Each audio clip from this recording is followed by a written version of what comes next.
దండ పట్టుకుంటాం సార్. మీరు కూడా ఒకసారి అలాగే విజయకుమార్ గారు సార్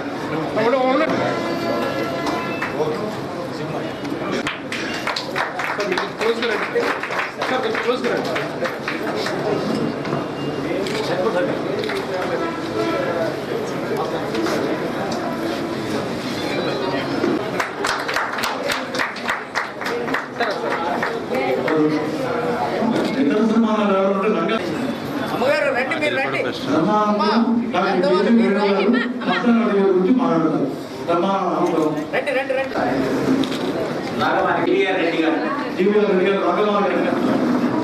విశాఖ సాహితీ కావేపాటి నారాయణరావు గారు, హాస్యప్రియ కామెడీ క్లబ్ యశోద గారు, అంజలి గారు, జనార్దనరావు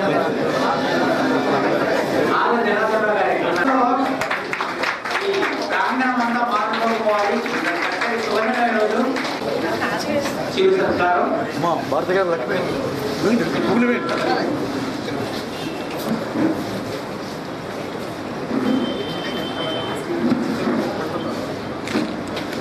ప్రముఖ మ్యూజిషియన్ కాజా గారు,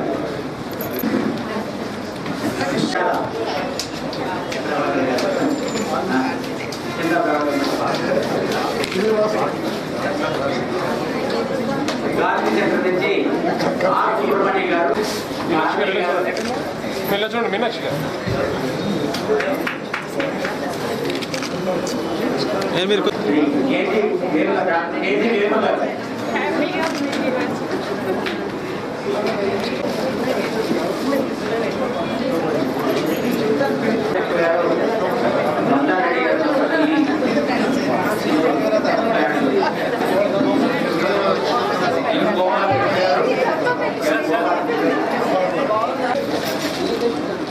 ఈ ప్రపంచంలో ఏ చెట్టైనా బలంగా నేల మీద నిలబడాలి అంటే భూమి లోపల బలమైనటువంటి వేళ్ళు ఉండాలి. ఈ దేశంలో బలమైన వేళ్ళు అనేటువంటి బాధలు ఉండబట్టి నేల మీద భర్తలు నిదానంగా నిలబడగలుగుతారు. అది ఆయన గ్రహించారు. భర్త అనేవాడు చెరువు అయితే అందులో ఉన్న నీళ్ళన్నీ పాడానండి, నీళ్లు లేకపోతే చెరువుకి లేదు. అది గమనించాడు కాబట్టి ఆయన అది గమనించి పద్మావతి గారికి సంగీతం ఇచ్చారు. సంగీతం ఇచ్చి అందులో స్టేట్ కూడా వేశారంటే అంత ముందు మా పరిచయాలు లేవు, లవ్ లేదు, ఏమీ లేదు. ఈ తారీఖు నుంచి మాత్రమే మేము తప్పుతాం అని ఎంత చక్కగా చెప్పారు. అది ఒక కారణం. అయితే రెండవ కారణం, గొల్లపూడి మారుతీరావు గారి మనసులో ఒక సుస్థిరమైన స్థానాన్ని, అంటే మత్తారెడ్డి వస్తే బాగుంటూ మాట్లాడాలి అన్నటువంటి ఒక స్థానాన్ని సంపాదించుకున్నారే. అది చాలా కష్టం. దాన్ని ఆయన సంపాదించినందుకు ఇవాళ సన్మానం చేశారు. మూడో కారణం ఏంటంటే, 1 కోటి రూపాయల కరెన్సీ నోటు నీ చేతిలో పెట్టిన వాడు గొప్పవాడా, లేక నిన్ను హాయిగా నవ్వించిన వాడు గొప్పవాడా అని తూకం వేస్తే 1 కోటి రూపాయల కరెన్సీ నోట్లు నీ చేతిలో పెట్టిన దాత కంటే నేను హాయిగా నవ్వించిన వాడే గొప్పవాడు. ఎందుకు అనంటే 1 కోటి రూపాయల కరెన్సీ నోట్లైనా నీ ఆయువును పెంచలేదండి, కానీ నవ్వు నీ ఆయువును నువ్వు నవ్విన ప్రతిసారి ఒక్కొక్క రోజు నీ ఆయువును పెంచగలుగుతుంది. అందులో ఆయువు పెంచినటువంటి ఈ నవ్వు అందించినటువంటి మొత్తాన్ని కూడా ఈరోజు మనకి సన్మానం చేసింది. అయితే ఆయన పరిచయం అవసరం అంటారా? విశాఖపట్నంలో railway station, RTC complex, port, తర్వాత రేపు మన రామకృష్ణ బీచ్, మనకు ఉక్కు కర్మాగారం గురించి ఎలా పరిచయం లేదు. ఆ పక్కన ఉండే మరో అంశం మస్తారెడ్డి గారు ఈ విశాఖపట్నం. అయితే ఒక సభా సంప్రదాయం ఉంది కాబట్టి సన్మానానికి ముందు ఆయన గురించినటువంటి అన్ని విషయాలు అందరికీ తెలిసి ముందు ఆయన జీవన రేఖల నుంచి కొన్ని చాలా సంక్షిప్తంగా ఒక 5 నిమిషాల్లో మీకు అందజేయడానికి ప్రయత్నం చేస్తాను. అయితే మా ప్రసన్న గారు ఆల్రెడీ ఆయన గురించి మొత్తం చెప్పేశారు. పాయసం వండి మీరు వడ్డిద్దురు అన్న తర్వాత ఆయన మొత్తం వడ్డించేశారు. ఆయన పాయసం వండిన గిన్నెలో అడుగును ఉంటుంది చూసారా, అది గోగి తిన్నప్పుడు చాలా రుచిగా ఉంటుంది. అది నేను ఈయన నెల్లూరు జిల్లా అల్లూరు గ్రామంలో జన్మించారు. తండ్రి రమణారెడ్డి గారు, తల్లి బుజ్జమ్మ గారు. ఆ బుజ్జమ్మ గారు ఆయన తల్లి అక్కగారండి. ఆ సంగతి నేను సభ మధ్య తరగతి రైతు కుటుంబం వారిది. వాళ్ళ నాన్నగారికి వాళ్ళ సంతానం ఏంటంటే వాళ్ళ నాన్నగారు, తమ్ముడు, చెల్లెలు అందరూ కలిసి ఇప్పుడు మనకి ఒకరి కంటే ఇద్దరు కంటే ఇప్పుడు లేదండి. మేము స్క్రిప్ట్ కూడా వేసాం. ఆ కాలంలో కాబట్టి అది సాధ్యమైంది కానీ ఇప్పుడా అన్నట్టు ఒక స్క్రిప్ట్ వేసాం. 12 మంది సంతానం అండి. ఆ 12 మందిలో వీళ్ళ నాన్నగారు ఆయనే పెద్ద ఆయన, అందరికంటే ముందు పడినటువంటి మళ్ళా తర్వాత కుటుంబంలో వాళ్ళ నాన్నగారి పుట్టిన సంతానంలో మస్తాన్ రెడ్డి గారు. అయితే అక్కడ జరిగింది ఏంటంటే వీళ్ళు పెద్దగా ఏదో కోట్లు లక్షల ఆస్తి కాదు కానీ అప్పట్లో ఒక మధ్య తరగతి రైతు కుటుంబం వాళ్ళది. తర్వాత ఆ కుటుంబంలో ఉన్నటువంటి అవ్వచెల్లెలందరికీ వివాహాలు చేయడంతో తర్వాత అనేక ఖర్చులు ఇవి ఎదుర్కోవడంతో ఉన్న ఆస్తులన్నీ కరిగిపోయి చివరికి 6 ఎకరాలు మిగిలాయి. తర్వాత ఆ గ్రామంలో అనేక తగాదాలు, ఏది నీటి తగాదాలు ఉంటే, గట్టు తగాదాలు ఉంటే, విలేజ్లో అనేక తగాదాలు ఉంటే వాటిలో కోర్టులు అవి ఇవి వాళ్ళ నాన్నగారి విసిగుగా డబ్బులకి ఖర్చుపోయి చివరికి పక్షవాతం వచ్చేసింది. తర్వాత కన్ను మూసారు. కుటుంబ భావం పెద్దవాడి మీద పడ్డది. అప్పుడు ఆయన వయసు ఎంత? 30 40 కాదు, ఇంటర్మీడియట్ చదువుతున్నటువంటి వయసు. అరే నేను ఇంటర్మీడియట్ చదువుతున్నాను, నేను పిల్లవాడిని, నాకు ఇంకా నేను ఈ బాధ్యతని అనుభవించాలి, నా అవసరాలు ఉన్నాయి, లేకపోతే నా కోరికలు ఉన్నాయి, నేను అంతగా ఎంజాయ్ చేయాలి అని ఒక్క మాట కూడా తెలుగుతుంది. నాన్న ఈ కుటుంబ బాధ్యత అంతా నువ్వు వహించాలి. తప్పకుండానమ్మా, ఈ కుటుంబాన్ని నా భుజ స్కంధాల మీద నేను పెట్టుకుని పోషిస్తాను, నేను వహిస్తాను అంటూ ఉద్యోగం కోసం పడ్డాడు. తల్లి ఒకరికి బతిమాలితే అమ్మ నేను మిలిటరీలో ఉద్యోగం మాత్రం ఇప్పించగలను అంటే ఆయన వెంట అయిపోయారు. బెంగళూరు వెళ్ళారు. వెళ్ళి వాళ్ళ ఇంట్లో ఉన్నారు. ఎవరైనా సరే ఇంట్లో ఉండి దొరికారు కదా వాళ్ళ ఇంట్లో ఊరి కూర్చొని తింటుంటారు. దానికి ఆయన సిద్ధపడలేదు. చిన్న చిన్నగా ఉద్యోగాలు చేశారు మస్తాన్ రెడ్డి గారు. ఇదే ఆయన వెనుకున్నటువంటి నేపథ్యం. కష్టం అంటే తెలుసు, కన్నీళ్ళు అంటే తెలుసు, వేదంటే తెలుసు, బాధ అంటే తెలుసు. ఒక కుటుంబం యొక్క బాధ్యతని నిర్వర్తించడానికి ఒక మనిషిగా ఎలా ముందుకు అడుగులు వేయాలో అది మస్తాన్ రెడ్డి గారికి తెలుసు. దాన్ని పూర్తిగా నిర్వర్తించారు కాబట్టి కొడుకంటే ఇలా ఉండాలి అన్నదానికి ప్రత్యేకంగా నిలిచారు కాబట్టి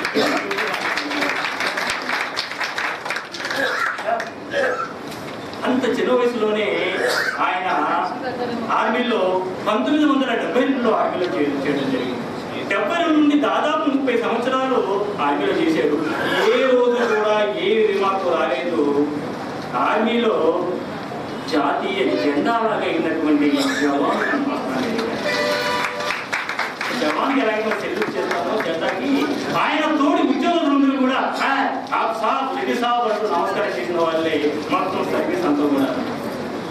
తర్వాత ఆయన ఆ సర్వీసులో ఉన్నప్పుడే సాహితీ సాంస్కృతిక కార్యక్రమాల పట్ల ఆయన మొత్తం ఉంది. అనేక పుస్తకాలు చదివేవాళ్ళు, కథలు చదివేవాళ్ళు, గేయాలు చదివేవాళ్ళు. వాళ్ళు మార్మీలో ఇచ్చే సాంస్కృతిక కార్యక్రమాల్లో ఆయన ముఖ్య పాత్రలు వహిస్తూ ఆ కార్యక్రమాలు కూడా నిర్వహించారు. తర్వాత ఎలా వచ్చింది అన్నది ఆయన ప్రస్తావనలో ఆయన ఎలాగే మనకు స్పందన ఉంటుంది. ఈ ప్యారడీలు రాయడానికి కారణం ఏమిటి నేను చెప్పకుండా ఆయన చెప్తారు. కాబట్టి ఈ రకంగా తర్వాత విశాఖపట్నానికి వరాలు ఎన్నో ఉన్నాయి. ఒక స్టీల్ ప్లాంట్ మనకు ఒక వరం, కోర్టు ఒక వరం, తర్వాత యారాడకుండా ఒక వరం, మస్తాన్ రెడ్డి ఒక వరం.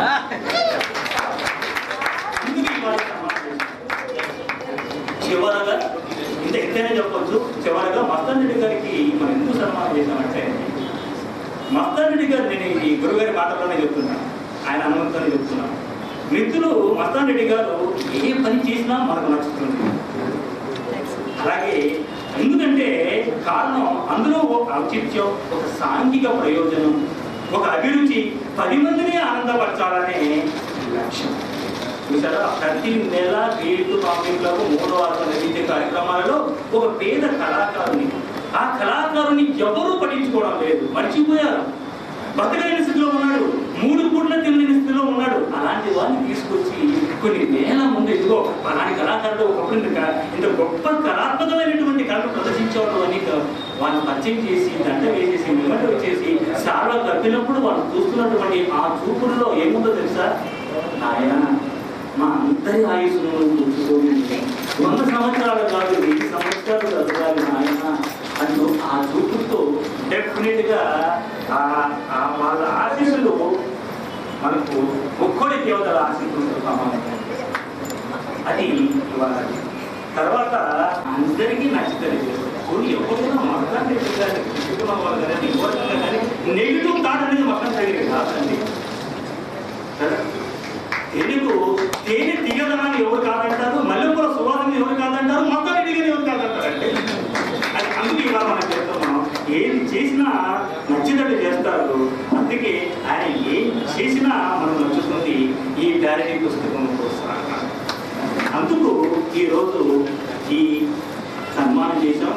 సన్మానం చేసింది ఆయన కాదండి, ఆయన మంచితనానికి సన్మానం చేశాం, ఆయన సంస్కారానికి సన్మానం చేశాం, ఆయన ఉదయ స్పర్శకి మనం సన్మానం చేశాం. అదే ఈ పుస్తకంలో అద్భుతమైనటువంటి స్థాయిలో నిలబెట్టి ఆమె అభినందన తెలియజేశారే, అందుకే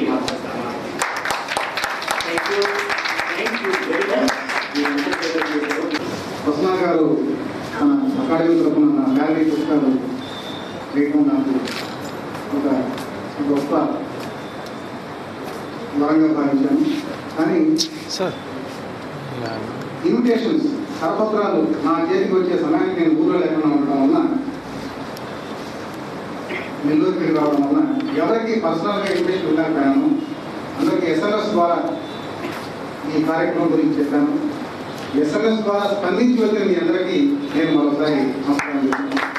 ఎవరికి పర్సనల్గా కనీసం మా మాస్టర్ గారు కూడా ఉంటాను, మీరు ఇన్విటేషన్ అవసరం లేదు కూడా అనుకుంటున్నాను.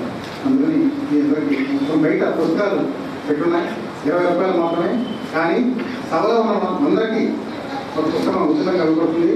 మనం మామూలుగా బయటకు వెళ్తే బై 1 get 1 అంటుంటారు, కానీ ప్యారడీగా get 1 by 1. Thank you very much. Thank you thank you thank you.